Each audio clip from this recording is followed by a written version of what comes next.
In Catholic liturgical tradition, we are aware, are we not, that whenever there's a big feast of some sort, there's a vigil beforehand. So, what is the vigil for Christmas? Don't say Christmas Eve. What is the vigil for Christmas? Advent, right. And it lasts how long? 4 weeks. Very good. Question 2, what is the vigil for Easter? Good. It's Lent. It lasts how long? 40 days, even longer. What's the vigil for Pentecost? It's the Easter season. It's a strange sort of vigil because, as it says in one of the prefaces, we enter into 50 days of unbounded joy. Other vigils, no chocolate penance, blah, blah, blah. But here, it's exaltation in preparation for the coming of the Spirit. And a kind of heads-up alert is this feast of the Ascension, a key moment as this unfolds. I'd like to do 3 things this morning. I'd like to take a look at the readings. They're fascinating. Second, I want to pose that question again. Would it have been a good thing if Jesus had not ascended, but stayed local? Think about that. And then third, what are the consequences?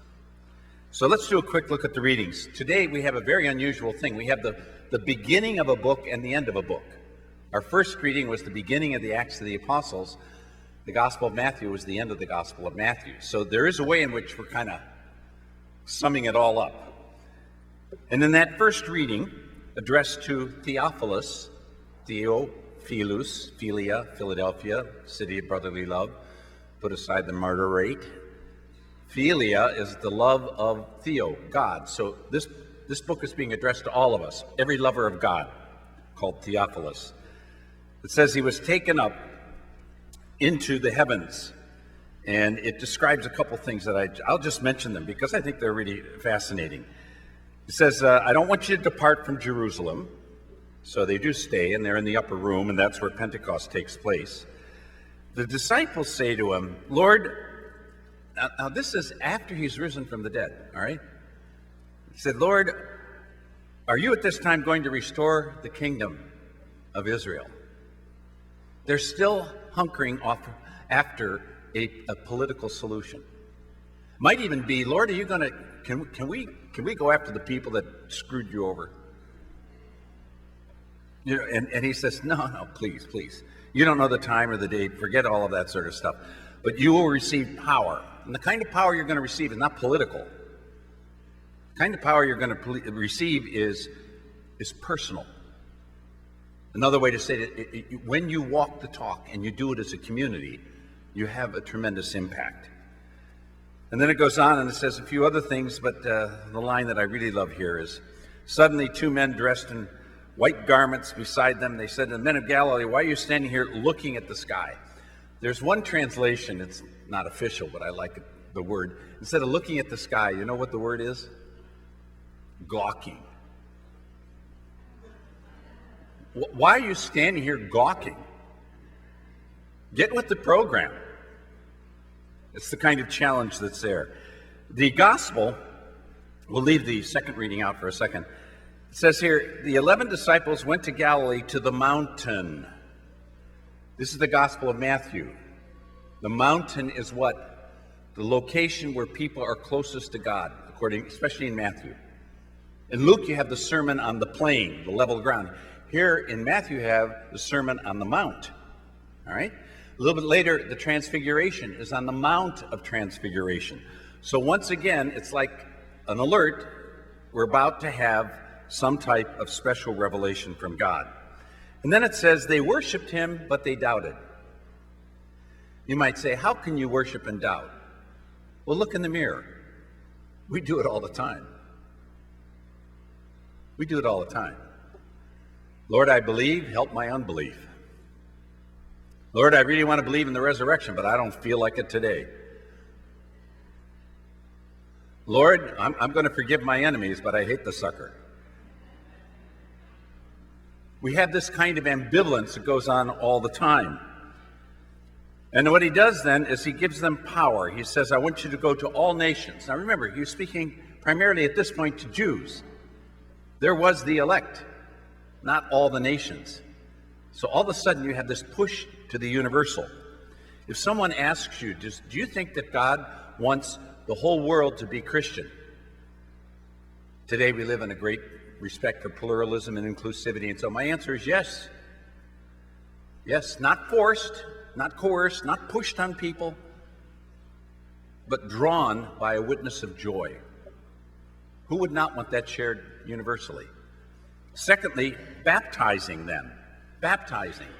What was the entrance rite for Jews? Circumcision, applied to men. The Christian rite of initiation is for men and women equally. We still have some work to do in that area, but at least in terms of baptism, that's rather clear. And then he says finally, I'm going to send you forth, but I am always with you, even though I will ascend. So those are the readings. I'll come back to one other one. So then the question comes, and I want to ask you this.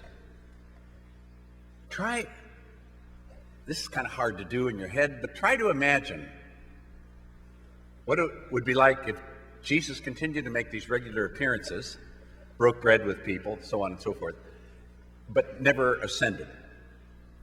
What would Christian life be like? Would you have utter preoccupation with, I guess, what you might call Jesus sightings? Ooh, he was there. He was here. I love this Pope, but I think Catholics always run the danger of papalatry. They get too tied up with what the Pope does or doesn't do and so on. I asked my students at USC, I said to them, who's the head of the Catholic Church? They say the Pope. I said, no, not the Pope. Jesus is the head of the Catholic Church.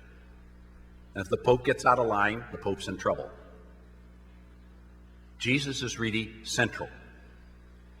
If Jesus were here, can you imagine? You might say, well, if Jesus were here, that would be the last word. He would speak and there'd be no debate. Underestimate Holy Family Parish, huh? I mean, is there any evidence that with the presence of Jesus in the New Testament, there weren't debates and arguments? There were plenty of them. Plenty of them for ambition, for positions of authority, so on and so forth. One person betrayed him. The Son of God betrayed him. And even after he rose from the dead, you read the Acts of the Apostles, they're still arguing. Is circumcision required? Is it not? Should we go out to the Gentiles? What are we doing here? The Hellenists are complaining they're not being taken care of. Okay, let's ordain some deacons. They got all kinds of questions. So we should never assume that if somehow Jesus remained present, there wouldn't be any fireworks. They would continue. But I do think that it's better that Jesus ascended.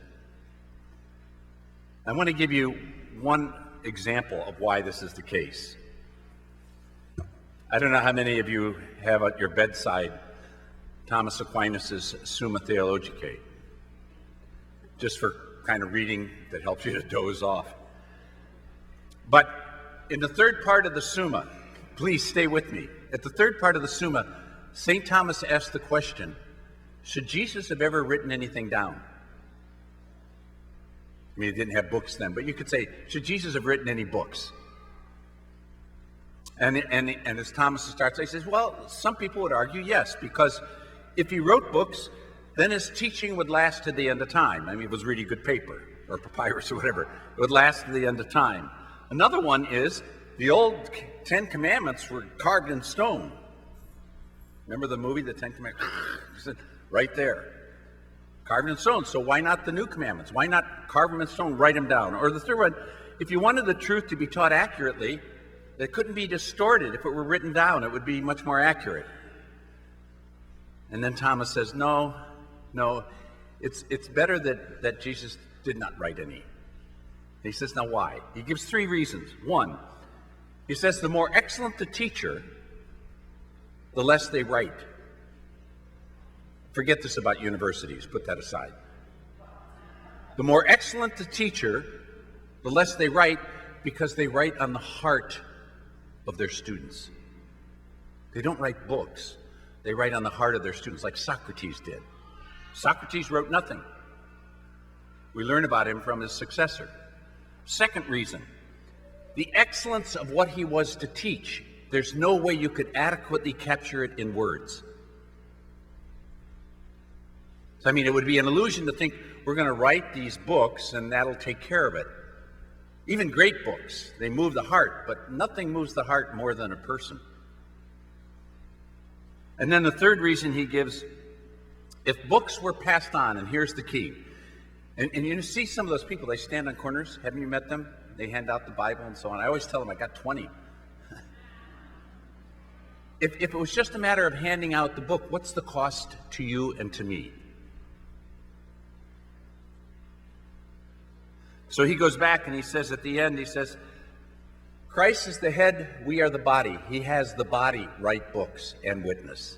Second, he says, there's a new law, and it's written in the heart of people, not just on stone.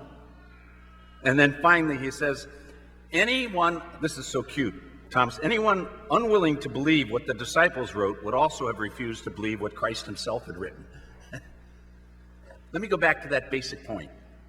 The basic point is, Jesus ascending, empowering us with the Spirit, is so that we will witness. We are the church. This is the most important gathering in this space right now in the world. Don't think that it's all happening over there in Rome or something like that. We are the church. We embody the faith. Pope Paul VI said it beautifully. He says, we need witnesses more than teachers, but above all, we need teachers who are witnesses. Each one of us is called to be a witness. Each one of us has the responsibility to be Christ for others. And guess what? We don't do it alone. I will be with you to the end of time. We will soon celebrate Pentecost, the outpouring of the Spirit. Believe it. Believe that the Spirit is present to us. It's just like anything. You work out, you discover you have muscles you didn't know you had. You start witnessing, you discover that there's power within you that you didn't know you had. Move outside the comfort zone, take a risk, you'll never be bored, but your faith will be alive. That's a great grace. Amen.